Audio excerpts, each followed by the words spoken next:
जिसने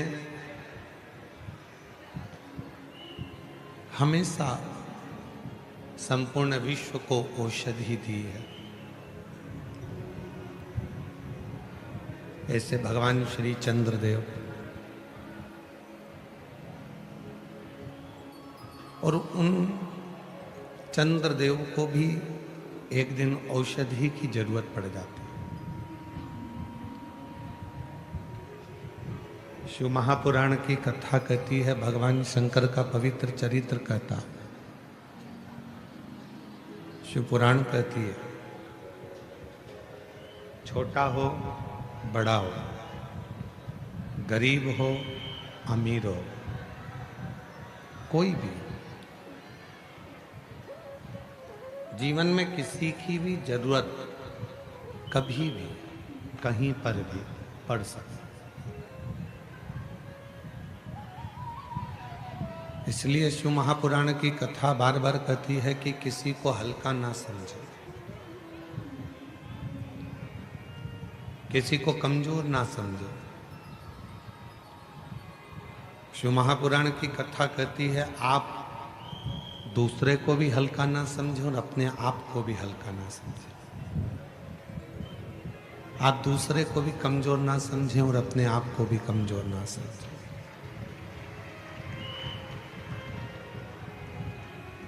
जीवन का कोई भरोसा नहीं। ये मानव की जिंदगी, मानव का जो जीवन है, मानव का जो जीवन है, कब कहाँ किससे काम पड़ता है, कोई भरोसा नहीं।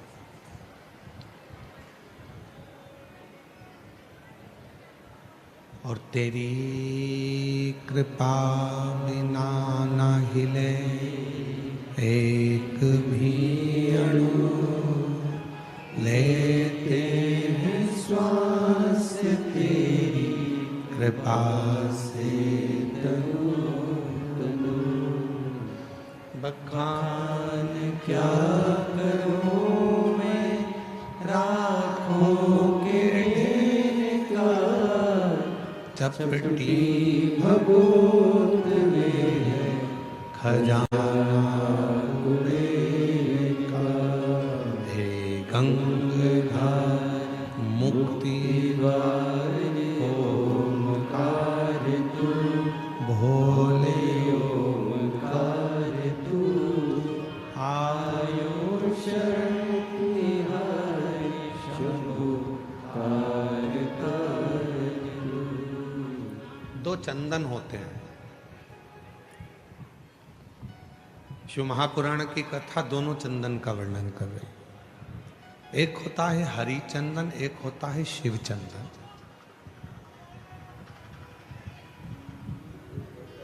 और दोनों चंदन बहुत कठिनता से नहीं बनते।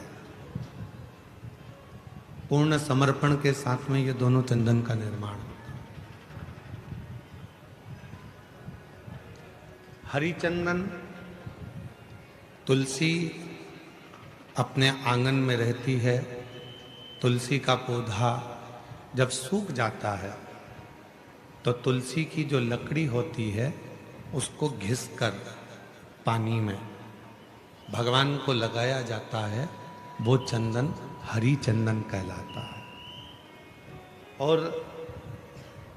कोई बेलपत्र का वृक्ष जब सूख जाता है और उसकी जो लकड़ी होती है, उस लकड़ी को घिसकर जो चंदन बनाया जाता है और शिव को लगाया जाता है, उसको शिव चंदन कहते हैं। और दोनों चंदन अपना अपना कार्य करते हैं।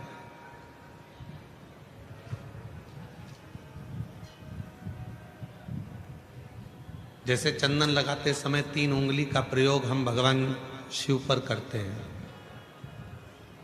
आकार ओमकार ओमकार।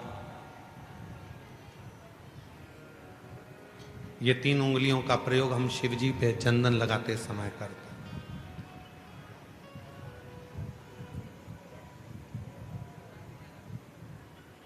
शिव चंदन एक ऐसा चंदन, जब कोई बेलपत्र की लकड़ी, कोई बेलपत्र का पेड़ जब सूखता है तो उसकी छोटे से लकड़ी को हम अपने घर में रखकर उसको घिस कर शिव जी को इन 3 उंगलियों से चंदन को लगाते हैं। आकार, ओमकार और मकार, तीनों। पर इन 3 उंगली को जब हम लगाते हैं और 3 उंगली से जब हम त्रिपुंड बाबा का लगाते हैं तो उसमें जो नीचे की उंगली है मकार, जो नीचे की रेखा है मकार, हम जब चंदन लगा रहे हैं तो नीचे नीचे की जो रेखा है, एक कोई फोटो आया है जैसे ये 3 उंगली से ये चंदन लगा, आकार, ओमकार और ये मकार।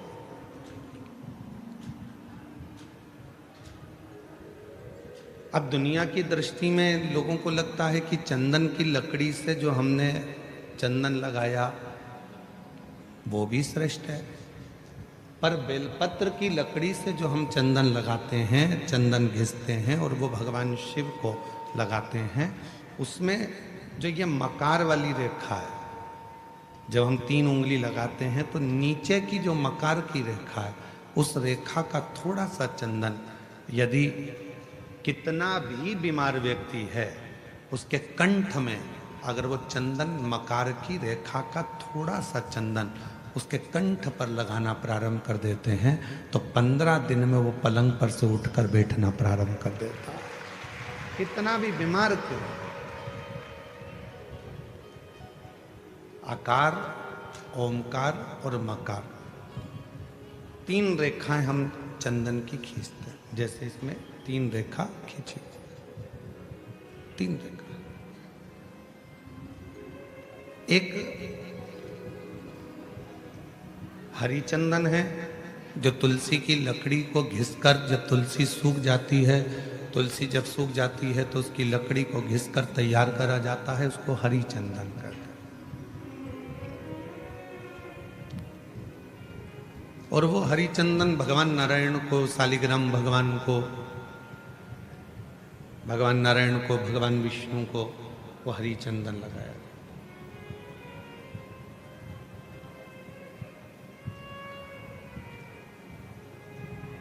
हरी चंदन का लेपन किया जाता है और वो हरी चंदन भी बड़ा काम का है महाराज। जब शालिग्राम भगवान को हरी चंदन लगाते हैं, हरी चंदन का लेपन करते हैं, या एक बिंदी भी हरी चंदन की लगाते हैं, और यदि वो हरी चंदन का एक छोटा सा अंश मात्र भी हम लेकर आए, और जिसको दमे की शिकायत होती है, श्वास की शिकायत होती है, चढ़ने में चलते चलते हाँपड़ी भरा जाती है, हाँप भरा जाती है, डॉक्टर ने कह दिया कि फेफड़े 70%, 60%, 80% खराब हो गए हैं, काम नहीं कर रहे, उस व्यक्ति के हृदय पर, वक्ष स्थल पर यदि वो हरी चंदन का लेपन जो शालिग्राम भगवान पर, भगवान श्री हरि पर, राम जी पर, ठाकुर जी पर, कृष्ण पर, लड्डू गोपाल पर जो आपने किया है, उसको यदि हम लगाना चालू करते हैं तो उसको भी फिर चलने में तकलीफ नहीं आती और फेफड़े उसके काम करना प्रारंभ कर देते हैं। वो हरी चंदन की भी एक प्रथा। तो 2 चंदन, एक हरी चंदन, एक शिव चंदन। जम के बोलेंगे सभी लोग, हरी चंदन काय से बनता है? तुलसी की लकड़ी से। और शिव चंदन काय से बनता है? बेलपत्र जो सूख जाता है, लकड़ी जो सूख जाती है उसके। दोनों कारक।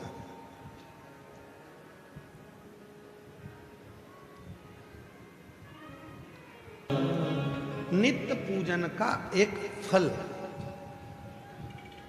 आज सनातन धर्म पर लोग उंगलियां उठाते हैं, आज सनातन धर्म पर लोग आक्षेप लगाते हैं कि तुम पत्थर की पूजन करते हो। आज सनातन धर्म पर लोग उंगलियां उठाते हैं कि तुम मंदिर जाते हो, जल चढ़ाते हो, पत्थर पर जल ढोलते हो। एक एक साइंस के एक एक उद्देश्य को यदि उठाकर पढ़ोगे तो पूरा साइंस हमारे सनातन धर्म की प्रधानता बताता है, और सनातन धर्म में जितनी पूजन की पद्धति है वही साइंस ग्रहण करता है, वही साइंस। आज दुनिया के लोग इस साइंस वाले कई लोग कह देते हैं हम सनातन को नहीं मानते, ये सब आडंबर है, सब पाखंड है, सब ढोंग है। नहीं,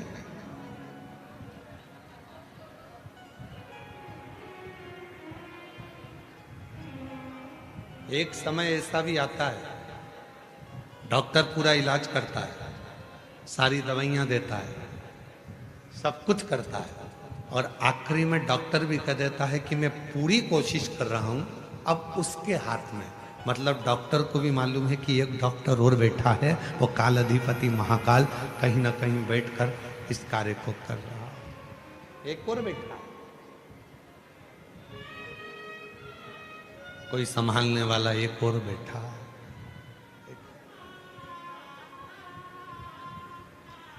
शिव कथा कर रहे हैं। कल कथा में कहा था कि दुनिया में किसी की सामर्थ्यता नहीं है कि कोई तुम्हारा बुरा कर दे, अपना बुरा हम खुद कर रहे हैं, कोई दूसरा बुरा नहीं कर सकता।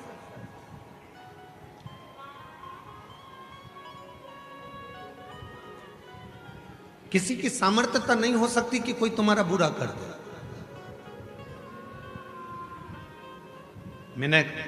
हमने अपनी व्यासपीठ में भी कई बार देखा है, कई माताएं बहुत परेशान हो जाती हैं तो घर में झगड़ा करते करते, जब सास से झगड़ा होता है, ननद से झगड़ा होता है, परिवार में झगड़ा होता है, तो वो झगड़े में कह देती है ऐसी जिंदगी मेरी भगवान ना जाने क्यों पैदा कर दिया, मुझे तो भगवान मार दे तो अच्छा। मतलब तू अपने आप को कोस रही है, और दिन भर में एक बार सरस्वती मुख से निकलती है तो हो सकता है कि वो तेरा बुरा होना उसी दिन से चालू हो गया।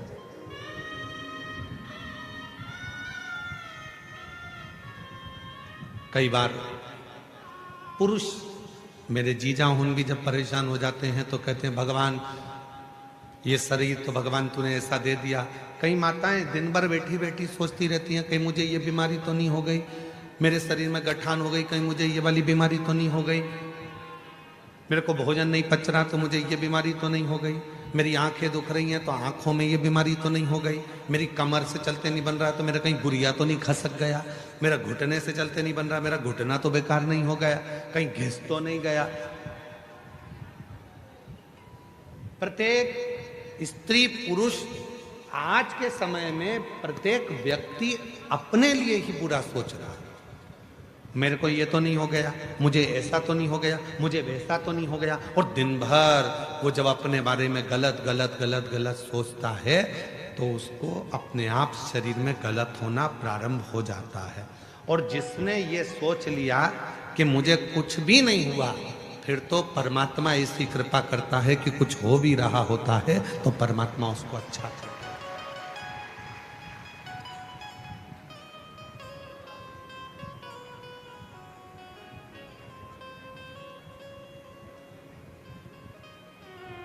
उसका प्रमाण इस कथा के मंडप में एक माता जी बैठी हुई है।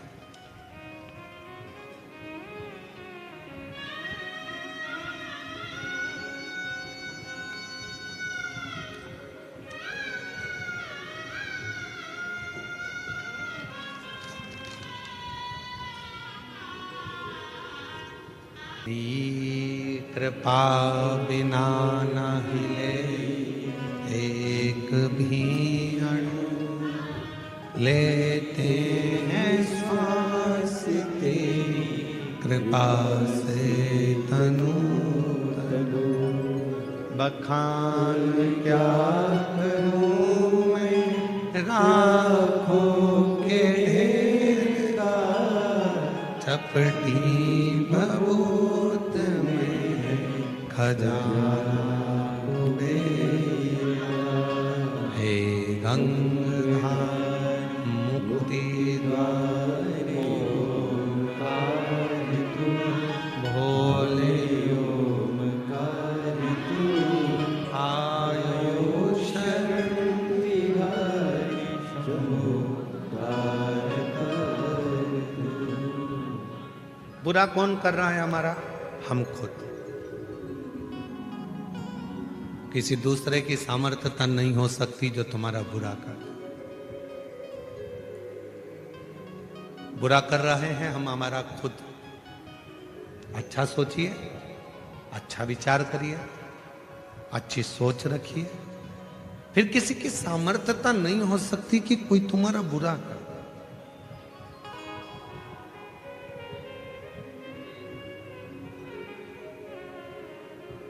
मुझे लग रहा है कि मेरा तबीयत में ऐसा होगा तो वो होगा, और तुमने सोच लिया कि मुझे कुछ नहीं होगा, आग लगे बस्ती में अपन रहो मस्ती में, क्या किसको रोइए चादर तान के सोइए, तो फिर कोई तुम्हारा बुरा नहीं कर सकता, कोई नहीं कर।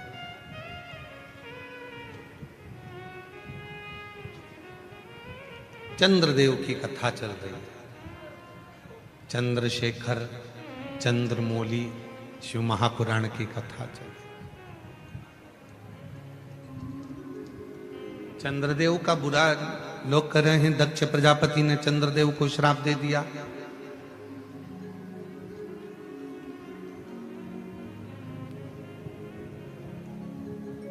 चंद्रदेव को काया का रोग हो गया। चंद्रदेव की काया खराब होने लगी।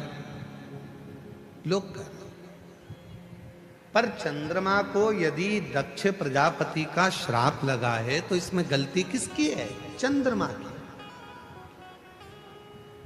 27 कन्याओं के साथ में विवाह हुआ है।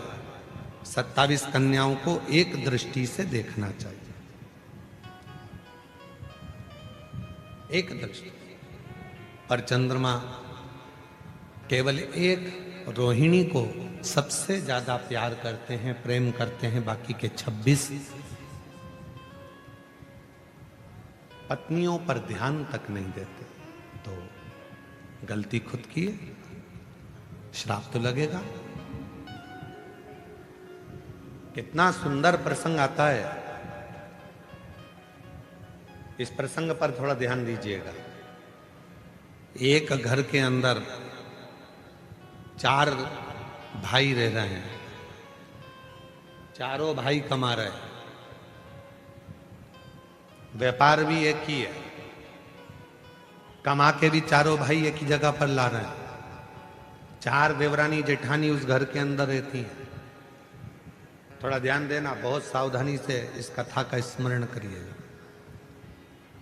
4 भाई एक ही परिवार में रह रहे हैं, एक ही जगह पर कमाकर धन ला रहे हैं, एक ही जगह पर 4 देवरानी जेठानी रह रही हैं। चारों जेठानी देवरानी के बच्चे एक ही जगह पर रह रहे हैं। शिव महापुराण की कथा ये तक कहती है कि अपनी दृष्टि को जितनी देवरानी जेठानी घर में रह रही हैं और जितने भाई घर के अंदर रह रहे हैं, यदि सबकी कमाई एक जगह पर आ रही है तो चारों की दृष्टि एक जैसी रहना चाहिए। ये नहीं कि मेरे बेटे को मैं मलाई का दूध दे दूं और दूसरे के बेटे को सादा दूध दे दूं, मेरे बेटे को मैं घी की रोटी दे दूं, दूसरे को